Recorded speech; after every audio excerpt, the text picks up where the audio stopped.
I don't put you in a hot seat, but from your experience, do we have any real known cause autism? Well, that's the $50 million question. At this point there are some known causes. For example, we know Fragile X syndrome. There's a number of kids who have Fragile X syndrome who also have autism.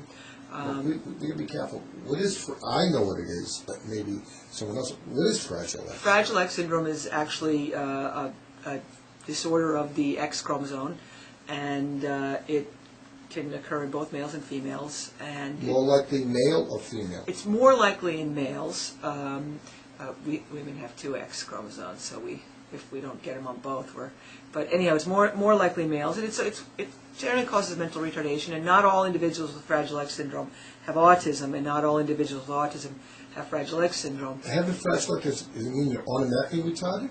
No, there are individuals with Fragile X syndrome who are not, just like there are individuals with Down syndrome who are less affected. But Fragile X syndrome is one of the known causes for individuals with autism. Is that tough to diagnose? Well, it's got some pretty classic features in Fragile X syndrome, and the reason you obviously want to get it diagnosed early is because it's very hereditary. So there are families, for example, of 3 and 4 sons with Fragile X syndrome because it was never diagnosed. But typically there's a carrier in the family. They can be acting normal and they can have it, but they can also be retarded. That's right. That's right. So you'd like to know if you have that potential. That's right. Because you don't want to make more if you have a choice. That's right. That's exactly right. Okay, and there are kids with autism that have Fragile X too? Yes, it's about 10% of individuals with Fragile X syndrome also get diagnosed with autism. But in terms of other causes, we just know that there's a lot of genetic involvement. Now they're speculating that it's a large number of genes that come together that cause the profile of autism, which is why it's so spectrum-like. In other words, there's such a diverse set of symptoms across different individuals. There's speculation of environmental factors, but so far the research doesn't identify that. I know, for example, there's a big fear of the vaccines, and at this point the scientific research doesn't support or validate vaccines. Well, years ago, the old pertussis vaccine, not the new one that's on the market, there was concern that it could cause an encephalitic reaction, very rare. Right. It seems the new one doesn't do it. In fact, the old one, if you had a seizure disorder, you couldn't even give it. Now that concern seems to be alleviated, so the new one seems to be relatively safe. I'm sure there are cases we don't know about. Yeah, I think the issue is this. I think that when you go from 1 in 2,500 in the mid-'80s to 1 in 166 in 2006, there's more than just better diagnosis and better identification going on. Because if that were the case, if it were only better diagnosis and better identification, then you should see a corresponding dip in other areas. Because this 1 in 166, while it includes the Asperger syndrome, it also includes a large number of what we would call classic autism. So I suspect... But the classical pure autistic kid, what's that number? It's not 1 in 166. You know what that figure is? I don't, but the term that the Autism Society of America, the figure they were using for a while, Autism Society of America, was 1 in 500. And I think the 1 in 500 would be more realistic because it doesn't include probably the kids with Asperger's. Spectrum and all the other stuff. So we have to be careful to label what we're talking about, because when say studies a kid is autistic, what do they mean by that? Well, that's right. That autism spectrum disorders includes all of the pervasive developmental disorders. So it includes autism, which would be classic autism. It includes Asperger's disorder, which is very, very different in many ways from classic autism.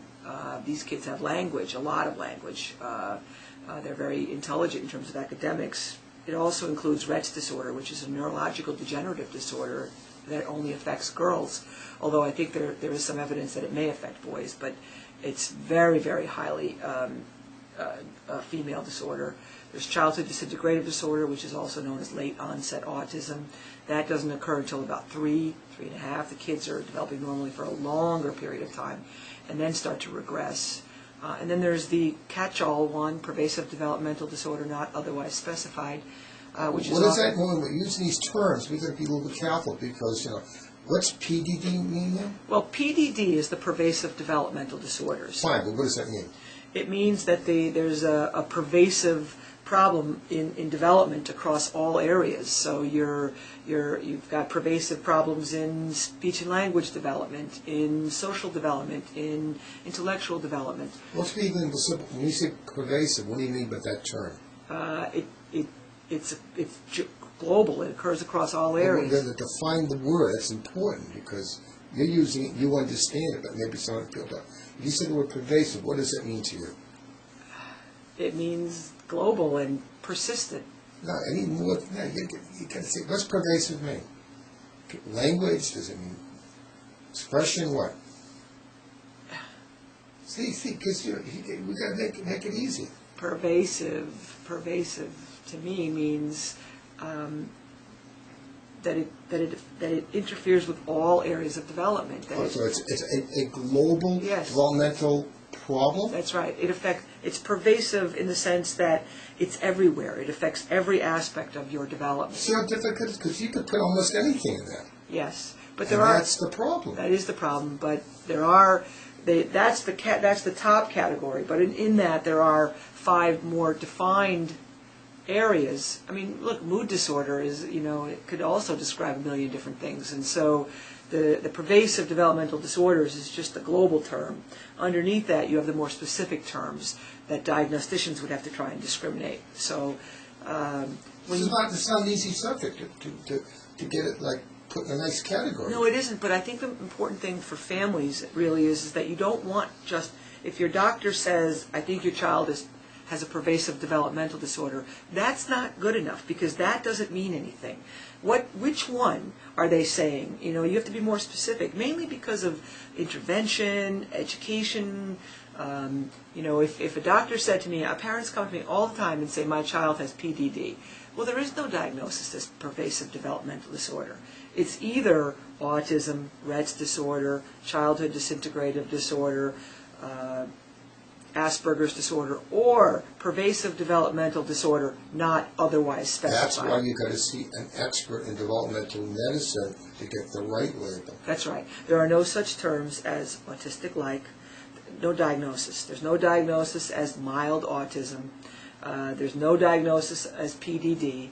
Mild autism is a myth. There is no such thing. You either have autism or you don't, and then you have various symptoms. And the other thing is that autism lays on top of cognitive abilities. So there's the normal bell-shaped curve, which means that in the typical population you have 2% of the population are geniuses and 2% of the population are profoundly mentally retarded, and the rest fall somewhere in the middle, with most of us being in the average range, having an IQ of around 100. Well, autism has a similar curve. So you have people who have classic autism who also have genius IQ, and you have people who have profound mental retardation who also have autism.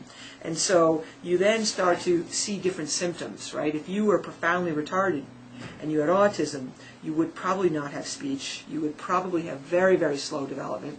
And yet you would also have the symptoms of autism, like flapping and rocking and not communicating with others and not making eye contact.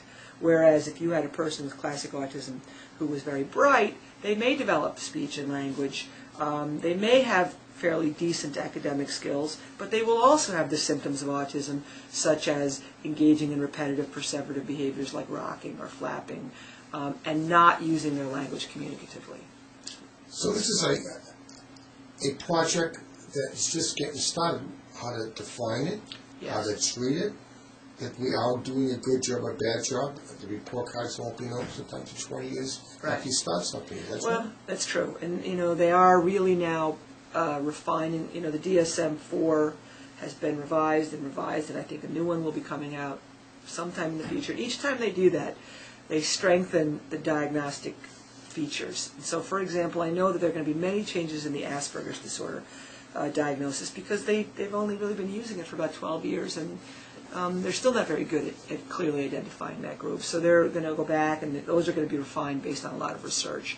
So I do think that if you have a child who has autism, that they will eventually be diagnosed at 12 to 13 months of age. And obviously the most important thing is if you have a child with autism already, and you have concerns about your second child at 6 months, 9 months of age, your concerns are probably justified because there is